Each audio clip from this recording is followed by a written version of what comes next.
What is up, Collide? I have a question for you. Have you ever been to an orchestra concert or any type of concert that is just the best music you've ever heard? To be honest, I'm not a huge orchestra music person, but I've always been blown away by how impressive it is that it just sounds so good when all the musicians come together and create a beautiful song. And it kind of sounds something like this. Now, what about on the other hand?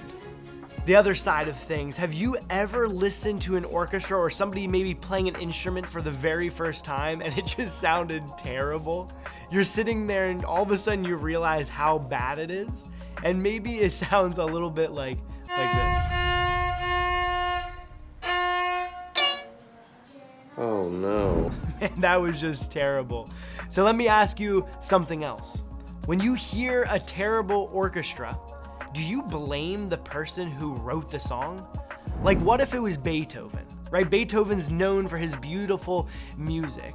And if somebody played a Beethoven song terribly, would you blame Beethoven for making a terrible song? Would you really be like, man, the nerve of this guy making an awful song? Absolutely not. You would probably think that the musicians just didn't practice long enough, or maybe they weren't working together as a team. But you never blame the guy who wrote the song. In the same way, when you see someone who says they're a follower of Jesus, but they aren't really representing him well, do you blame Jesus? Because I really hope not. You would hopefully come to the conclusion that they just aren't representing Jesus well. Now here's the sad thing. A lot of the time this happens. People look at others who say they're followers of Jesus and are turned off from Jesus because of the way his followers are acting. Maybe they're getting really angry at people, or even hurtful, or not loving, or maybe they gossip and are judgmental. I think you can fill in the blank. But so often, followers of Jesus, unfortunately, we don't represent him well. So over the last few weeks, we've been exploring what it means to be a follower of Jesus and to truly trust and follow him. If we know that as followers of Jesus, we don't always represent him well. And that leads us to a simple question. How can we do better at pointing people to Jesus? And that's a great question. And so listen to this. Christians are not the center of Christianity. It's about Jesus. Jesus is at the center. He's what's most important. But now let's talk about hypocrisy. Probably not a word that all of us use, and maybe you've never even heard that word before, but have you ever heard the word hypocrite? According to the dictionary, a hypocrite is a person who acts in contradiction or opposite to his or her stated beliefs or feelings. And sadly, this is how some people have described Christians. They say one thing, but they act a different way, and that's not okay. We should not be living like hypocrites. As a matter of fact, Jesus, he talks about this a lot, especially among religious leaders who claim to believe in God, but their actions show otherwise. So let's check out what Jesus says in Matthew 7, verse 3-5. And why worry about a speck in your friend's eye when you have a log in your own? How can you think of saying to your friend, let me help you get rid of the speck in your eye, when you can't see past the log in your own eye? Hypocrite.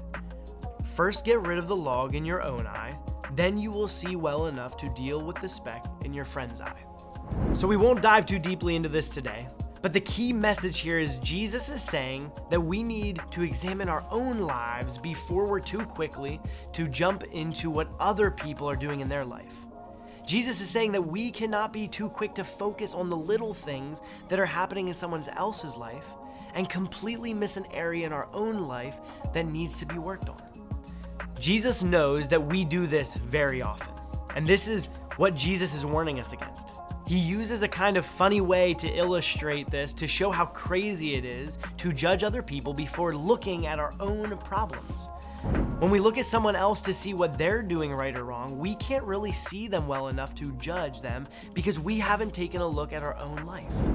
Oftentimes when we look at other things that people are doing in their life that are wrong, but then we have a log in our own eye and we can't even imagine seeing past that.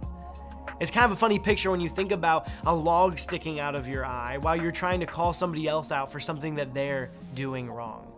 You're walking around, looking at everything, it's swinging.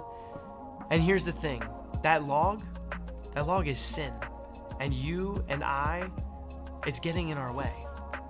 So get this, we need Jesus just as much as others. Have you ever seen those shirts that say, "Y'all need Jesus"? I often think those shirts are so funny because what they should really say is we all need Jesus, right? We are all equally in need of Jesus. So instead of making a quick decision about whether someone else is right or wrong and then treating them like they're less than, instead, humble yourself because you need Jesus just as much as others.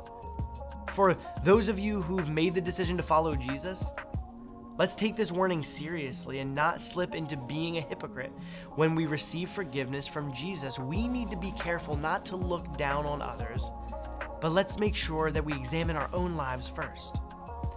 So, is there an area of your life where you could easily slip into thinking you might be better than someone else? Or maybe answer this question, who is the hardest person in your life to forgive? The answer to these questions will help you see in your lives where you are in danger of becoming a hypocrite. And remember, we all need Jesus just as much as others. Love you guys, and we'll see you next time.